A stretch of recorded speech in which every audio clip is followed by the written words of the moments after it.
Radio पथे पाठशाला मु डाक्तर बलराम साहू आपण को समस्त को स्वागत करुच्ची। वर्तमान वर्षा ऋतु चली वर्षा ऋतु रे गाई गोरु मानकर गोटे बड़ समस्या देखा जाउची।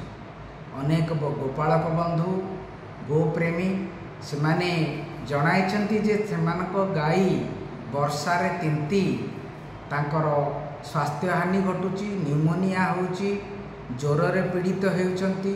विशेषकर बाछुरी माने जेतिकी शरीरर तापमात्रा रहिबा कथा ताठू कम हो जाउची, एपरिकी मृताहतर खबर मध्य मिलुची। तेणु एभली क्षेत्र रे जोठी ग्रामांचल रे जोठी रही जंगल अंचल रे जो माने बसवास करुचंती गोपालन करुचंती सेमानक पई गोटे सहज सरल व्यवस्था कहिबे।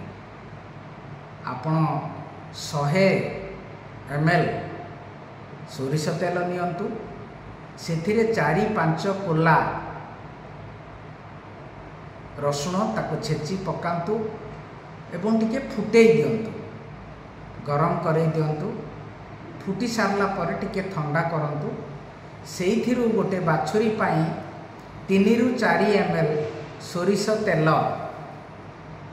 अध मुठा अटारे गोलेइकिरी ताकू अटा गोला करंतु। से अटा गोला को खाइबाकू दियंतु। दिन को 2 थर दियंतु, सकाळे थरे पुणी संध्या थरे।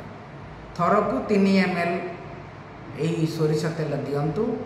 बड़ टिके हेइतिले 5 ml दियंतु। गाई गोरुंक पाई, बलद पाई, षंढ पाई 10-15 ml सोरिष तेल दे परिबे। मनरे कथा उठुची ए सोरिष तेल एथिरे अछि कोन?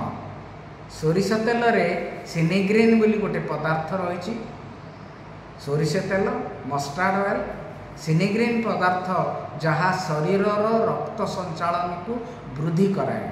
आउ जो तापमात्रा खसी आसुची तल स्तर को आसुची ताहाकू बढ़ाइबारे सहायता करे।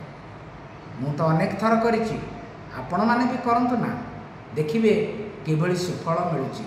कम खर्च रे एवं कम समय भितर आपण आपणकर गो संपद को गो वंश को रक्षा करि परिबे। आशा करुछि आपण निजे करिबे, अन्य मानकु जणाइबे। जलई प्रदीप जथा जलाई आरेक, अन्य लोक को जणई यार भागीदार करंतु, ए ज्ञान कौशल को बांटंतु। आज पई एतिकी रखुछि। नमस्कार।